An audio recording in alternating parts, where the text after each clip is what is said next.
Oh, hello, everybody. Hello, Bettina. How you doing? Hi everyone. Hi Eric. I'm doing great. We're starting the show a little bit late today, a few minutes, because Because Bettina had a rant. yeah, she's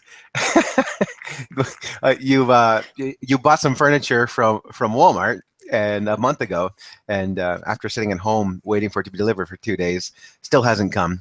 And the phone calls, I know how unbelievably frustrating it is dealing with. Well, the thing is, but you have like corporate structures, and the person you call has nothing to do with with what you wanted to have done, having some sort of some furniture delivered. But there's just nobody you can talk to who you can hold to account for it. And this is a frustration I'm sure we've all gone through, whether it's been a telephone bill, or needing to get some coupon back, or some discount applied to something, or a bill was incorrect, and you just get on the phone and that damn hold music while somebody Oh, passes you on to somebody else. And yeah, you it's just you feel taken advantage of, and you feel like there's nobody who can give you an answer or give you results. And there's nobody, when it's a corporate structure like that, there's nobody really to hold to account. And it's just one of the most infuriating experiences I'm sure we've all felt as big conglomerates will sometimes make mistakes. yeah. Yeah. And that's what I've been dealing with. It's like the chain of command, and you don't get very far. And it's like, I want to talk to your supervisor. Oh, well, they're on the phone right now. I'll get them to call you back. No, you won't. No, you won't. I'm just like really standing up for myself, which is, been my kind of journey the last little while. And no, you won't. I'm not hanging up. I will wait until they're off the phone. And then suddenly they're off the phone. So I'm learning all the little, the little, you know, uh, tricks that they use to get you off the phone and put you off until they get themselves sorted out. Um, and, in the meantime, like I get it. I feel bad for the people that are answering the phone because they get everything flung at them. And I even say that, like I call there and I'm feigning anger because it doesn't really feel like it has any charge to it. My frustration, I think, my frustration comes from I can't believe this is like this little circus is happening, and I'm joining the circus. That's the Yeah. worst. That's the word. But instead of just letting it go and saying, whatever, like making all these phone calls. No, like I'm on a mission now, right? Um, Now it's personal. that's right. It's personal. And I was just saying to you before the show that what was really hilarious is this morning when I did my um, live videos on Facebook for my Course in Miracles study group. I opened the lesson. It said lesson 5. I'm not upset for the reason I think, and I'm like, well, people, I have an example, as a matter of fact.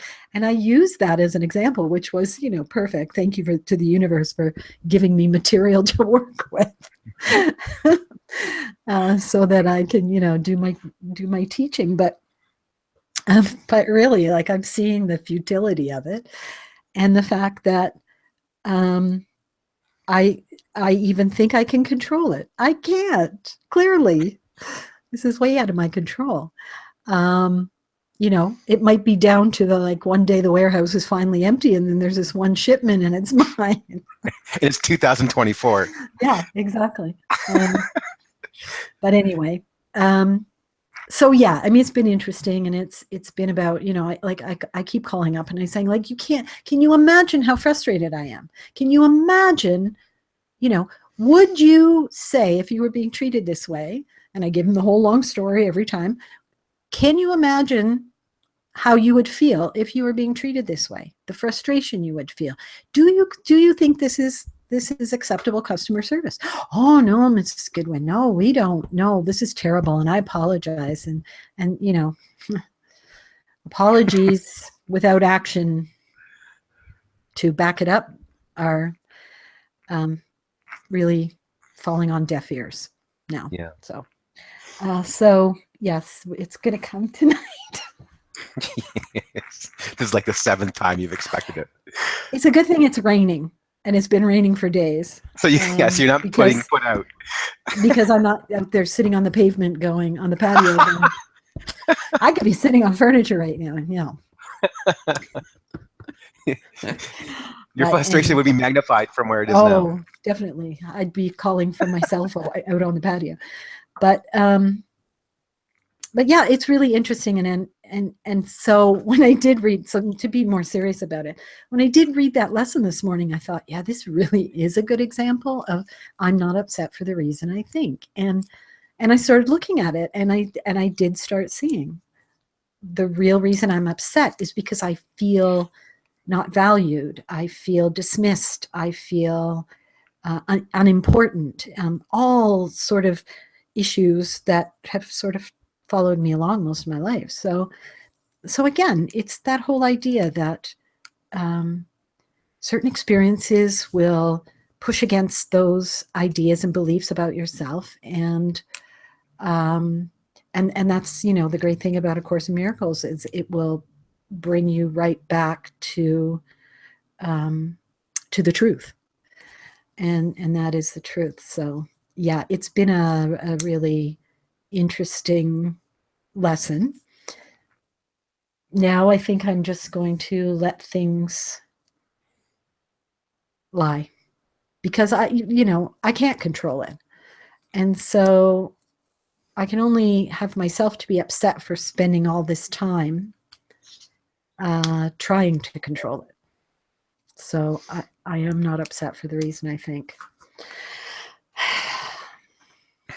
I mean, it's a great lesson from Course in Miracles this morning, and it's funny how Course in Miracles always seems to be so appropriate for no matter what lesson you're on.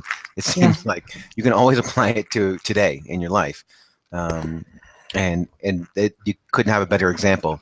I'm not upset for the reasons I think. I mean, certainly it's frustrating. It's a frustrating situation, but yeah, like you say, it's not being heard. It's showing your frustration and then having no results on the other end of it. Mm-hmm. It's like you're crying. It's definitely a call for love. Now, why I would send out a call for love to a shipping company, but that's sort of just the craziness of being human. Is that there you are putting out a call for love, and it's a friggin' shipping company. They don't care. No, they're kind of incapable of fulfilling that. And where, and it just brings you back to that place of saying, where does the love come from? Yeah.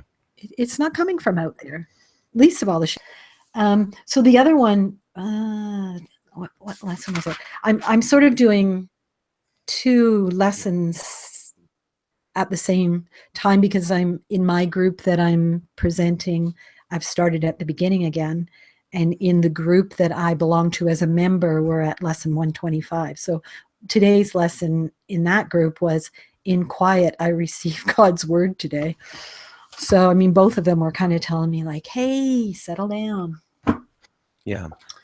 Figure it out, So, yeah, it is interesting. And it's interesting, like, you can be doing this work and you can be in that place of thinking, yes, I sit down every day and I do my little bit of work and I do my practice and this and that and the other thing.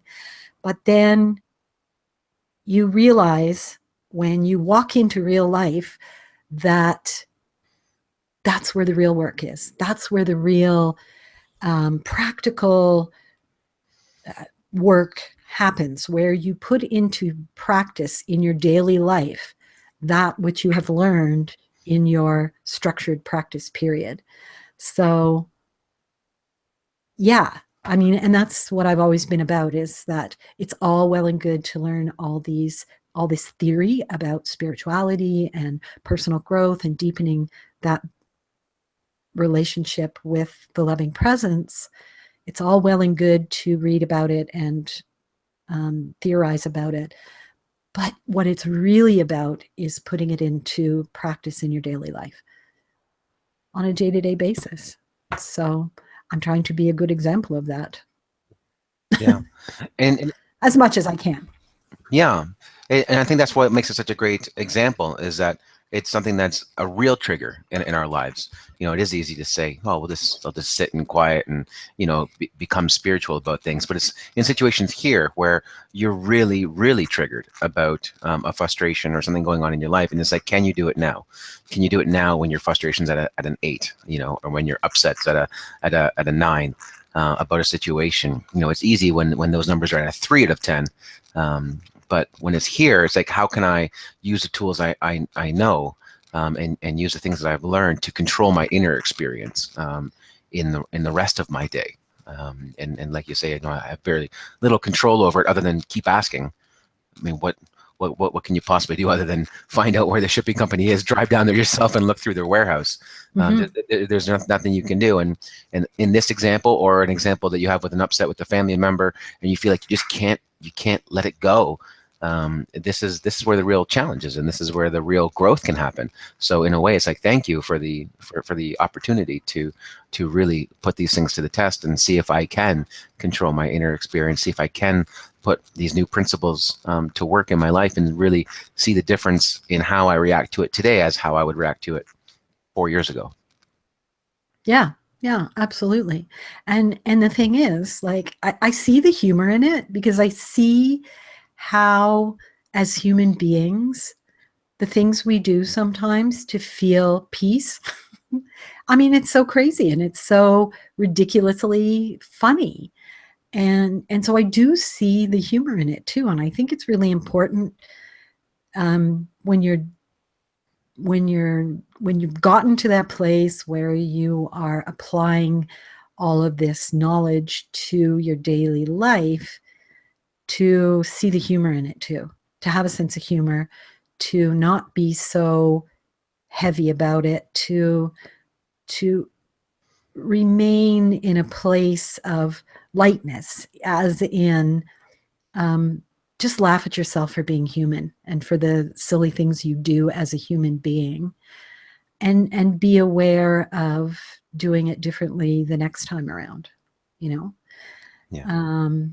Would I spend this much time on the phone with them next time around? Probably not.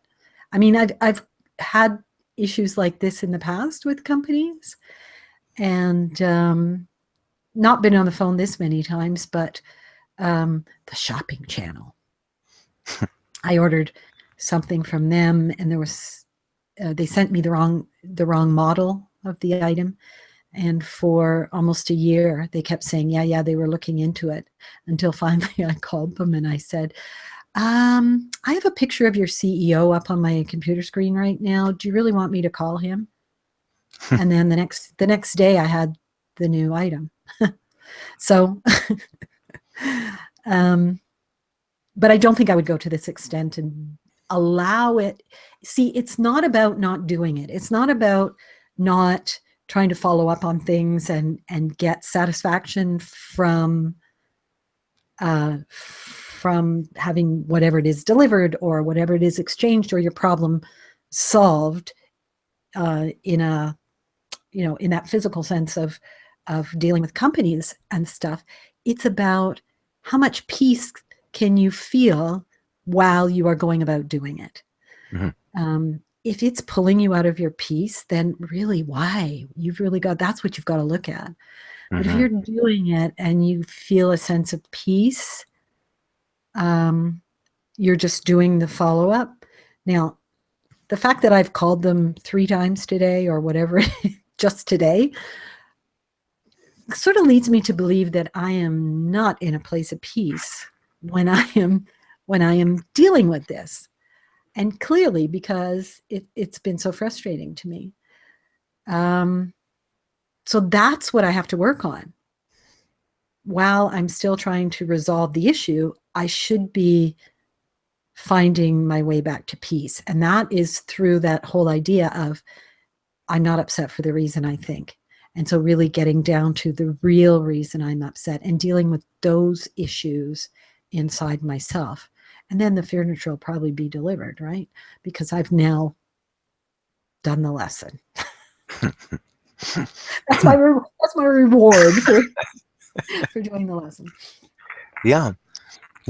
But I want to spend a minute and validate too. I mean, I can't imagine how frustrated I would feel And when they say they're going to deliver it, and then you stay home all day, you put your life on hold, and it's kind of taking up a lot of your time already just to wait all day if they're not going to give you a time, even if they deliver on the first day. And then when they don't show up, and then they give you another day, and they don't show up, and then when they say it'll be okay tomorrow night for sure, and they don't show up, and then okay, we'll call you tomorrow when we figure it out, and they don't call you, like, yeah, it's super unfair. You're being treated really, really poorly.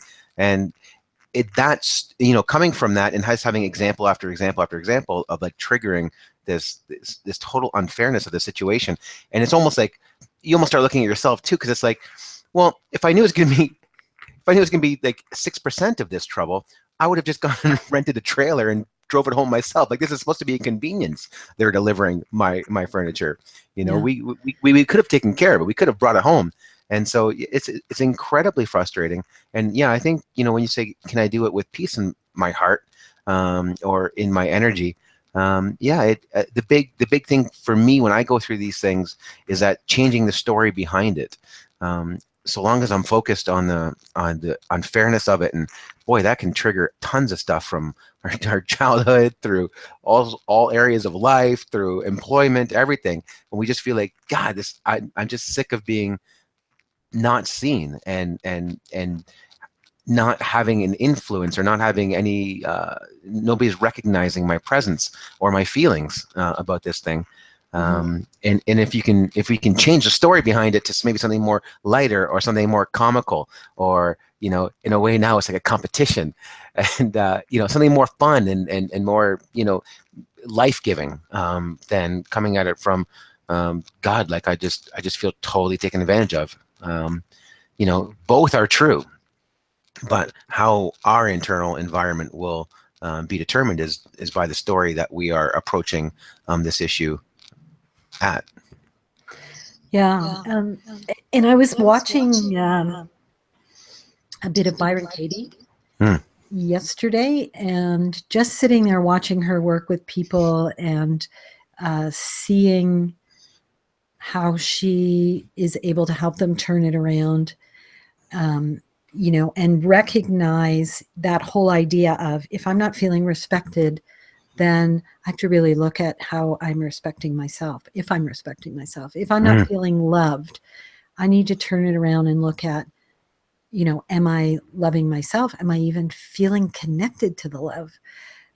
If I don't feel valued, am I valuing myself? Am I seeing myself as worthy of value?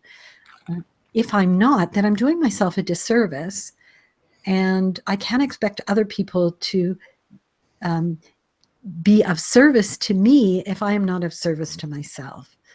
And so those are, in spite of all this other nonsense, on the more serious side, those are the things that I am looking at in myself.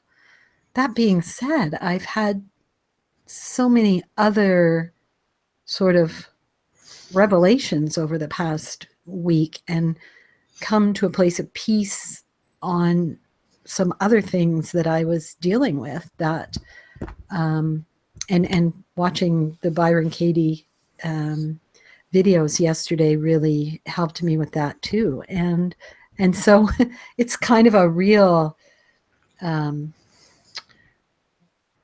it's at opposite ends of the spectrum, is that, this is going on, and yet I have found such a sense of peace with something else that's been going on. So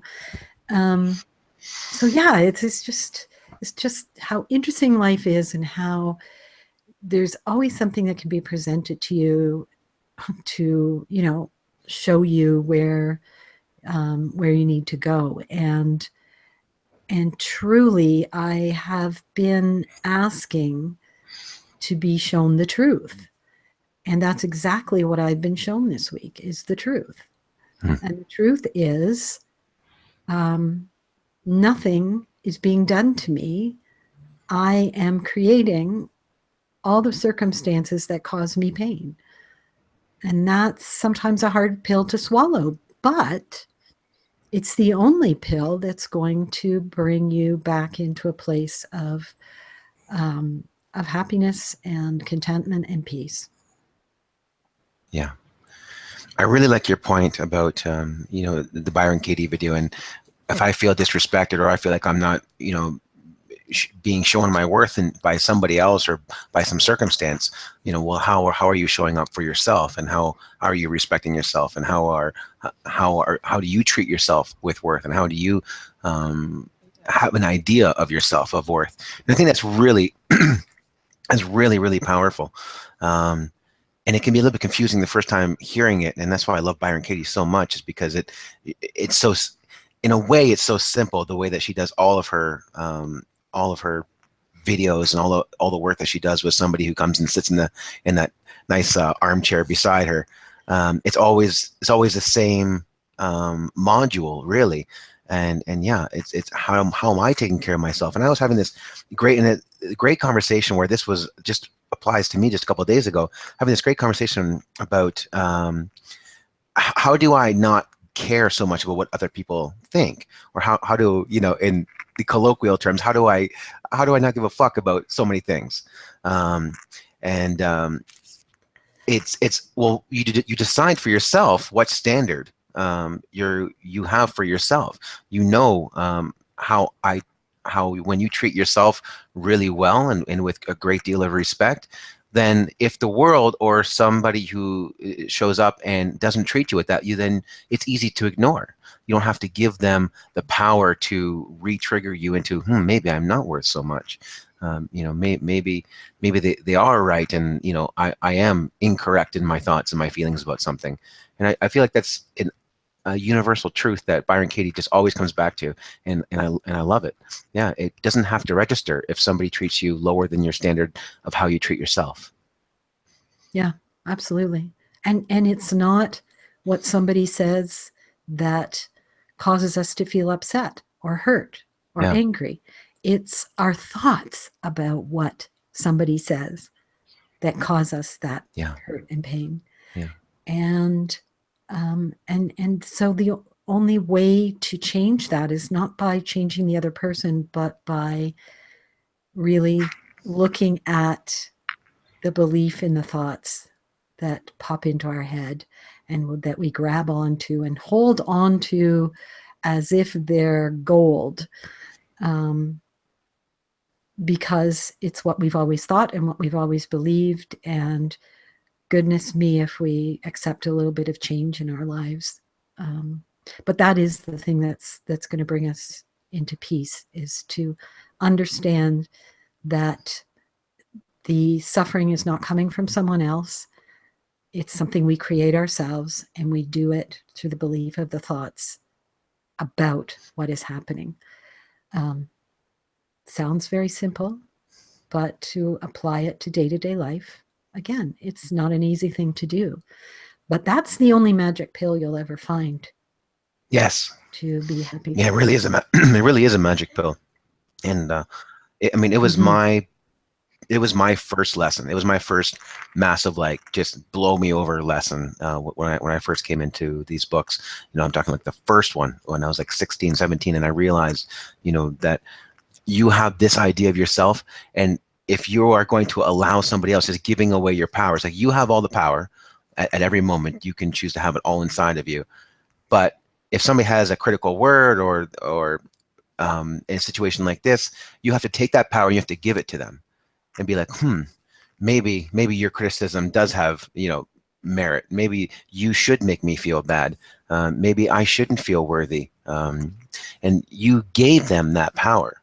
And you are complicit in making yourself feel bad about something because you put value somewhere where you didn't have to. Now they may have value, but don't automatically give it away. And something that I used to do all the time is that when somebody would say something to me, I would just take it as truth. But it's only what they're expressing in the state that they're in from the belief systems they have. And most of the time, they're not even thinking about you. They're just filtering you through their filter and saying something. And we give other people in other situations so much of our own power to affect us. And oftentimes in this world, in our infancy as a species, most of the time it's a negative. feeling that we take on from somebody else's words. Rarely is it truly positive. I mean, how often, you can just even think simplistically about when somebody compliments you, do you shrug it off? But if somebody criticizes you, do you take it to heart? And that might just show us where the equation is unbalanced. Yeah. Yeah, it's true. I mean, it's very rare that we actually look at something someone says with a positive perspective. It's, what do you mean by that? Obviously, they meant that I'm not good enough, or I'm ugly, or I'm fat, or I'm incapable, or whatever it is. It never dawns on us that it might just be a comment or a question, or, you know, and that's one of the things that I was reminded of when I watched the videos yesterday, is that this person is just saying something. It has no meaning until I come along and say, oh, this is what it means. And I create this lovely little story about how they are, being mean to me, or they're not being nice to me, or they're criticizing me, or they're doing this, or they're doing that. And when you really look at it from that place of truth, it was a comment. That's all it was, until I came along and zhuzhed it up a bit with my little story. Yeah. And that's exactly what's happening with this experience I'm having right now with the shipping problem. It's like, they're saying all these things and they're doing the best they can, because I'm sure they're going absolutely bonkers with phone calls from people like me who don't care about their troubles. They just want their shipment. And because I'm only me on the other end of the phone, and I'm thinking I'm the only one in the world that they're treating this way, and it's because they don't appreciate me, and they don't value me as a customer, and they don't care, and they're not listening to me. And that's my story. That's the story I've created. Those are the thoughts that I have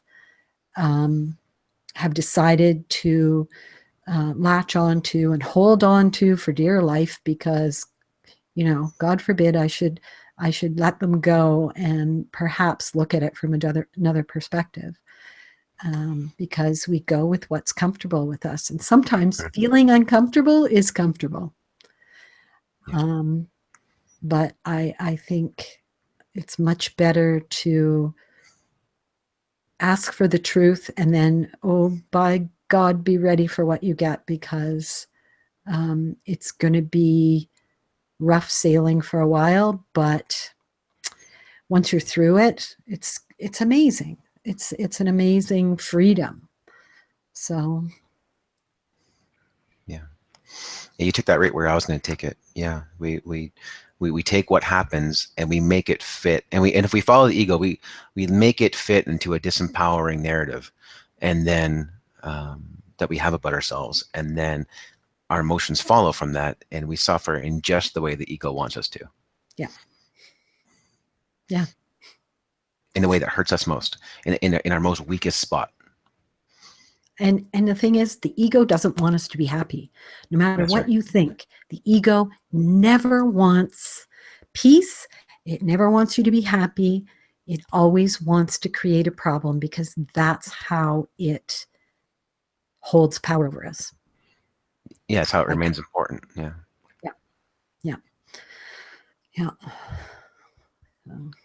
So when we're happy and when we're at peace, and we don't see problems, there's no need for the ego. We can just sit in loving presence. Man, it has nothing to do. It has no use. Yeah. And it's like anybody who is feeling threatened about losing their job, they are going to go a little bit overboard to prove how vital and how necessary they are, no matter what it takes, because of that fear of losing their job. And that's really all the ego is doing. It's like, oh no, I need to be a part of this. I need to be in charge. And I'm going to create whatever problems I have to in order to remain in charge. That's right. Yeah. Because I am the boss of you. That's right. Yeah. To remain being deferred to. Yeah. Yeah. Yeah.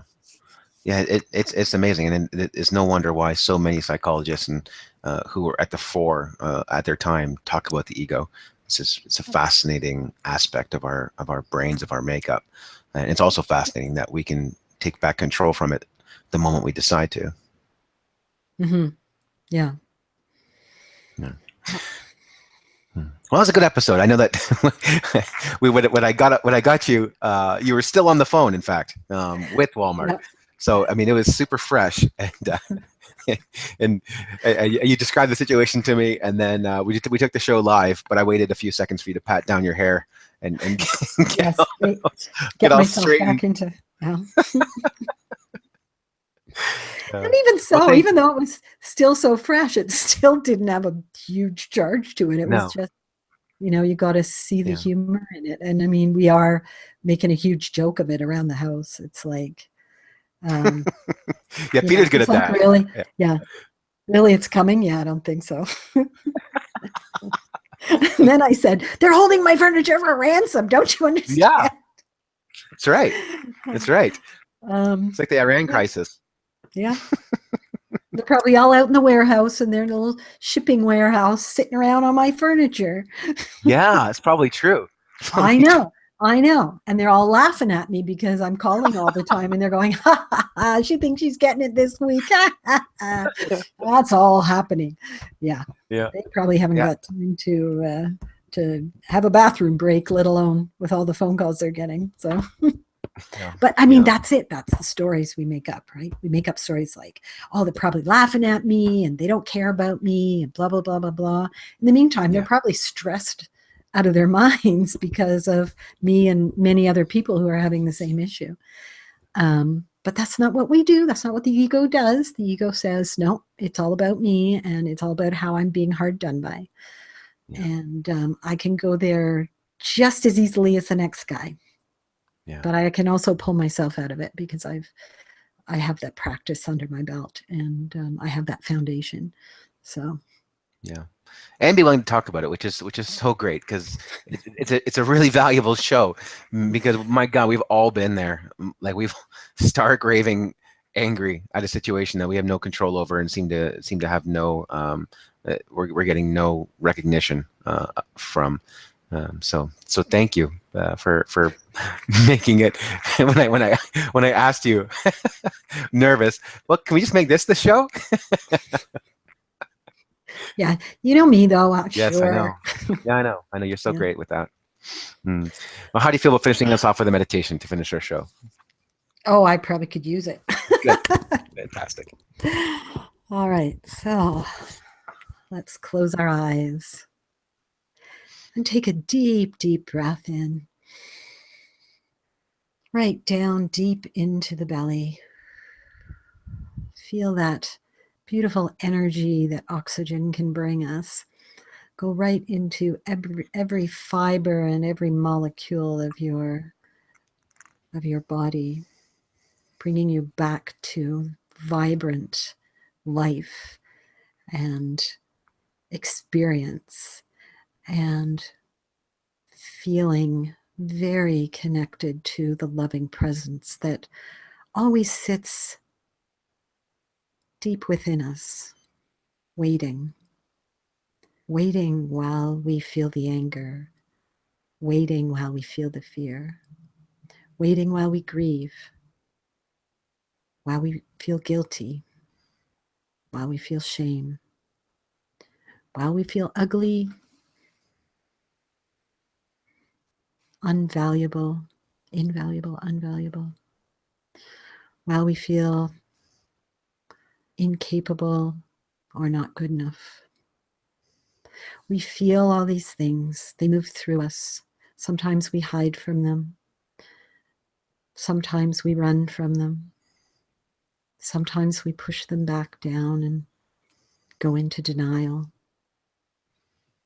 because we are afraid to face the truth.